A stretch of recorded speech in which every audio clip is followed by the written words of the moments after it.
सरकार को एक नियम ये भी लागू कर देना चाहिए कि हॉस्पिटल प्राइवेट हो या सरकारी, अगर मरीज मर जाए तो उसका पूरा बिल माफ हो जाना चाहिए।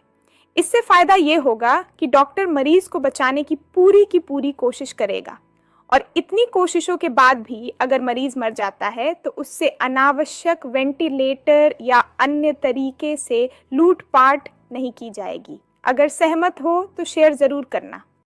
पत्नी के लिए पति से बढ़कर और पति के लिए पत्नी से बढ़कर कोई दोस्त नहीं हो सकता।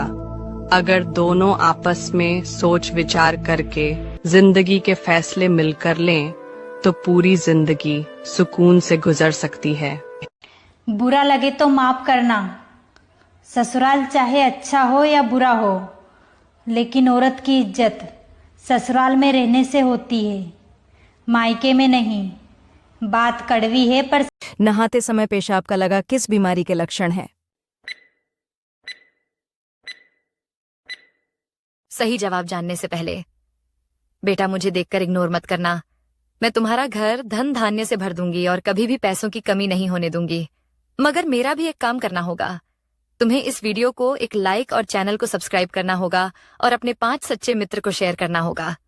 और मेरे बेटे, जाते जाते कमेंट में जय मां लक्ष्मी लिखकर जाना। सही जवाब है ब्लड प्रेशर। जिस महिला के यह 3 अंग छोटे होते हैं वह महिला अत्यंत भाग्यशाली मानी जाती है। आइए जानते हैं कौन कौन से वह अंग है। इससे पहले माता रानी जो कोई भी आपके चरणों में लाइक एवं सब्सक्राइब समर्पित करे, उसके घर में कभी सुख समृद्धि और वैभव की कमी नहीं होने देना। चलिए जानते हैं। सामुद्रिक शास्त्र के अनुसार जिन महिलाओं के होंठ छोटे व कोमल होते हैं वह महिला मां लक्ष्मी के समान भाग्यशाली मानी जाती है। नंबर 2, जिन महिलाओं के कान छोटे होते हैं उनकी आयु लंबी होती है। नंबर 3, जिन महिलाओं के पैर छोटे व कोमल होते हैं वो महिला अत्यंत शुभ मानी जाती है। इसीलिए जब 18 के थे तब लगता था अपना टाइम आएगा, 30 साल के थे तब भी लगता था अपना टाइम आएगा, 40 साल के हुए तब भी एक आस बची थी कि बच्चे बड़े हो जाए फिर अपना टाइम आएगा। 50 के भी हो गए, बच्चे भी बड़े हो गए, बच्चे की शादी भी हो गई और वो सब अपने पैरों पर खड़े भी हो गए। सोचा था थोड़ा घूमेंगे फिरेंगे, अपनी पसंद का खाना खाएंगे और अच्छे अच्छे कपड़े पहने, मगर अपना टाइम आया ही नहीं। जमा पूंजी बच्चों की पढ़ाई और शादी में लग गई, बच्चे से कुछ मांगने की हिम्मत नहीं होती क्योंकि बच्चे भी संघर्ष कर रहे होते हैं अपना टाइम लाने के लिए। फिर एक दिन भगवान के घर जाने का टाइम आ जाता है लेकिन अपना टाइम नहीं आता। इसलिए जो चल रहा है उसी में से अपना टाइम निकाल लीजिएगा। थोड़ा बेवजह भी मुस्कुरा लीजिएगा, वरना सारे अरमान धरे के धरे रह जाएंगे। न घुटने साथ देंगे, न शरीर, न कोई इच्छा बचेगी, न कोई उम्मीद। इसलिए थोड़ा जी लीजिए। पोस्ट अच्छी लगी हो तो वीडियो को लाइक करके शेयर जरूर कर दीजिएगा। पिता की दौलत दोस्तों याद रखना। माँ तो 9 महीने बच्चे को पालती है लेकिन बाप जिंदगी भर बच्चों को पालता है। माँ तो सिर्फ सोचती है आज मेरा बेटा कैसे खाना खाएगा, लेकिन पिता सोचता है मेरा बेटा जिंदगी भर कैसे खाना खाएगा। पिता की असली दौलत तो आप हो, कभी दिल मत दुखाना। अगर ज्यादा सोचते हो तो ये 3 बातें आपके लिए ही हैं, लेकिन आप लोग वीडियो तो देख लेते हैं पर लाइक और चैनल को सब्सक्राइब नहीं करते हैं, तो पहले लाइक और सब्सक्राइब जरूर कर दीजिए। चलिए वीडियो शुरू करते हैं। नंबर 1, कभी पीठ पीछे आपकी बात चले तो घबराना मत, क्योंकि बात उन्हीं की होती है जिनमें कोई खास बात होती है। नंबर 2, अगर जिंदगी का हर दांव जीतना चाहते हो तो बल से ज्यादा बुद्धि का उपयोग करना सीखो, क्योंकि बल लड़ना सिखाता और बुद्धि जीतना सिखाती है।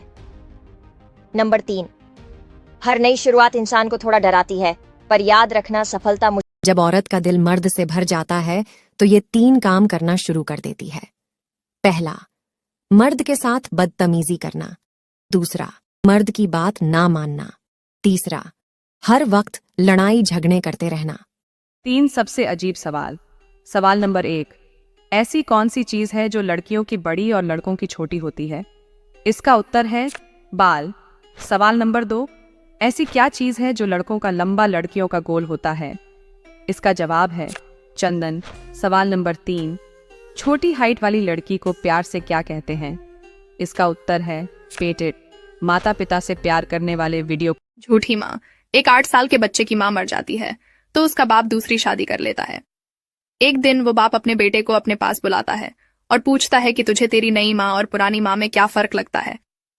लड़का बहुत ही मंद स्वर में कहता है कि मेरी पुरानी माँ झूठी थी और नई माँ सच बोलती है। लड़के का जवाब सुनकर आदमी हक्का बक्का रह गया और उसने पूछा कि जिस माँ ने तुझे जन्म दिया और पाल पोस कर इतना बड़ा किया, वो तुझे झूठी और ये कल की आई हुई औरत तुझे सच्ची कैसे लगती है? लड़का बोला, मेरी पुरानी माँ हमेशा कहती थी कि अगर तू मस्ती करेगा तो मैं तुझे खाना नहीं दूंगी। मैं फिर भी खूब मस्ती करता। इसके बावजूद भी वो मुझे सारे गांव से ढूंढ कर लाती और मुझे अपने हाथ से खाना खिलाती थी। और मेरी नई माँ भी यही कहती है कि अगर तू मस्ती करेगा तो मैं तुम्हें खाना नहीं दूंगी। और आज मैं सच में ही 3 दिन से भूखा हूँ। कहानी अच्छा लगा हो तुम वीडियो को शेयर करके पेज को फॉलो जरूर कर लीजिएगा। अगर आपके अच्छे कार्य से भी कुछ लोग नाराज होते हैं तो होने दीजिए। एक बात हमेशा याद रखिए, जिस दिन आप ये मान लेंगे कि आप सबको खुश नहीं कर सकते, उसी दिन से आपके आधे से अधिक समस्याओं का हल हो जाएगा और आप अपना पूरा ध्यान अपने काम में लगा पाएंगे। आप खुद ही सोचिए, लोग तो भगवान पर भी उंगली उठा देते हैं, आप और मैं तो फिर भी इंसान हैं। आज मेहनत नहीं करोगे तो एक बात याद रखना, गरीबी तुम्हें बहुत रुलाएगी।